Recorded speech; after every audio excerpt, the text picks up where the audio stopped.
Olá pessoal, esse é o D na Copa Especial, um programa de Copa do Mundo que a gente fala das seleções alternativas, conta algumas histórias, mostra algumas curiosidades e hoje a gente vai falar do Irã, uma seleção muito especial pra gente, muito legal, cheia de histórias e eles são muito fanáticos por futebol, mas são muito também envolvidos em confusões, em questões políticas e geopolíticas que acabam entrando às vezes pra dentro de campo.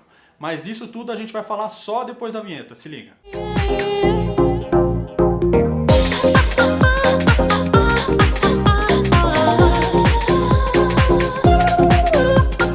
Antes de seguir para a nossa lista, vale falar da parceria que a Última Divisão fez com a Retromania. Essa camiseta que eu estou vestindo aqui é de lá.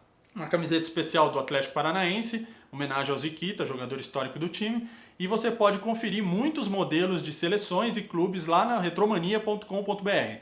Dá uma navegada lá, escolhe as suas camisas e na hora de fechar negócio, na hora de comprar pelo e-commerce, coloca o código Última Divisão, sem acento, Última Divisal, e aí você vai ter um desconto especial e vai ajudar o site também, ok? O futebol chegou no Irã durante a Primeira Grande Guerra Mundial, quando os funcionários das embaixadas no país começaram a praticar e acabou se difundindo.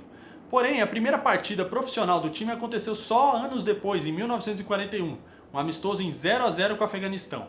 Nos anos 60 e 70, a seleção já evoluída começou a disputar campeonatos com mais força e chegou a ganhar 3 vezes a Copa da Ásia. Hoje o Irã é um inimigo declarado de Israel, mas nem sempre foi assim. No passado, antes da Revolução Islâmica de 1979, os países eram amigos, tinham boas relações. E nesse momento, os times chegaram a se enfrentar sem nenhuma animosidade. Inclusive, em 1968, os países se enfrentaram dentro do Irã numa Copa Asiática, e o Irã venceu. O futebol foi se desenvolvendo no Irã até que em 1978 o time se classificou para a sua primeira Copa do Mundo, a Copa do Mundo da Argentina. Não teve um desempenho muito bom, perdeu para a Holanda e para o Peru, mas conseguiu um empate bem relevante em 1-1 com a Escócia. Após a Revolução Islâmica de 1979, o futebol foi escanteado, de certa forma, lá no Irã. Acontece que em 82 e em 86 a seleção nem disputou as eliminatórias, e em 86 foi por um motivo um pouco estranho. A FIFA pediu por segurança que o Irã jogasse fora do país, e o país obviamente não aceitou, então nem disputou as eliminatórias. Nas Copas seguintes, 90 e 94, o Irã tentou participar, já um pouco mais restabelecido, mas não conseguiu a classificação, que só veio em 1998 para a Copa da França. Na Copa do Mundo de 1998, na França, o Irã pegou logo de cara os Estados Unidos, seu inimigo mortal. E vale explicar um pouco a história que vinha antes. Na Revolução Islâmica, Reza Pahlavi, que era o líder do Irã, foi deposto para a entrada de um outro regime e se asilou nos Estados Unidos, que foi definido como um grande satã pelo Irã. Desde então as relações não melhoraram e chegou na hora da Copa do Mundo, muito se temia pela reação dos jogadores dentro de campo. Mas o que aconteceu foi totalmente amistoso, totalmente diferente do esperado. O Irã venceu por 2-1 e antes da partida os jogadores trocaram buquês de flores e tiraram uma foto junto, selando a amizade e a paz, pelo menos dentro de campo. Depois de não se classificar para as Copas de 2002 e de cair na primeira fase em 2006, o Irã chegou para a Copa de 2010 com vontade de jogar mais uma Copa do Mundo. Acontece que nas eliminatórias teve um fato curioso. Durante uma partida contra a Coreia do Sul, 4 jogadores entraram com um bracelete, uma faixa no braço da cor verde, que representava o oposicionista do país, o político oposicionista que tinha perdido as eleições para o Ahmadinejad. Isso provocou, obviamente, uma revolta e que acabou com o afastamento de 4 jogadores. A federação, lógico, se defende, diz que 2 desses afastamentos foram por questões pessoais e profissionais, mas quem sabe, né? Depois de nem jogar a Copa de 2010, o Irã veio com toda a expectativa para o Brasil jogar a Copa de 2014. Não foi assim tão bem. Na verdade, empatou com a Nigéria no primeiro jogo, na primeira partida em que o Irã não marcou gols na Copa, e depois perdeu para a Argentina e para a Bósnia. Aliás, o jogo da Argentina é um gol do Messi nos últimos minutos, já nos acréscimos. O curioso é que o Irã ficou hospedado em São Paulo e treinou no CT Joaquim Grava, do Corinthians, em Guarulhos.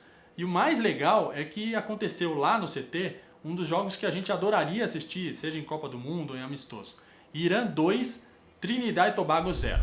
Na Rússia, o Irã já conseguiu 2 feitos bem impressionantes. O primeiro de participar pela segunda vez consecutiva de uma Copa do Mundo, que é bem importante para uma seleção que está se desenvolvendo. O outro foi um resultado impressionante, a segunda vitória em Copas do Mundo, na história das Copas do Mundo, do time do Irã, que foi contra o Marrocos. O impressionante é que o time tomou pressão do Marrocos a partida inteira e ganhou nos acréscimos. O mais impressionante porque é um gol contra do time marroquino. Além da vitória sobre Marrocos, outra conquista do Irã nessa Copa foi no Irã, onde mulheres puderam assistir pela primeira vez em 40 anos uma partida de futebol. Ok, que era uma partida no telão, era Irã e Espanha pela segunda rodada da Copa, e que a proibição também não caiu, mas é uma conquista histórica. Desde 1979, da Revolução Islâmica, elas não podem ainda frequentar nenhum espaço masculino, entre eles campos de futebol. Então, de fato, é uma revolução que começa a acontecer no Irã a partir desse pequeno detalhe que teve um grande significado para o país. Cerca de 20 mil ingressos já estavam vendidos quando os primeiros torcedores chegaram ao estádio e perceberam que ele estava fechado. A polícia estava alegando falta de segurança e tentando cancelar o evento. Isso gerou uma revolta, as pessoas ficaram paradas na frente do estádio protestando durante quase uma hora e conseguiram a abertura do estádio 15 minutos antes do jogo, marcando história, fazendo uma revolução nesse pequeno detalhe para o Irã. Essa questão das mulheres não poderem frequentar estádios de futebol no Irã já deu muito pano para manga, inclusive virou um filme chamado Offside, vale a pena procurar e conta a história exatamente dessa dificuldade das mulheres em quebrar essa barreira tão machista que ainda perdura no Irã.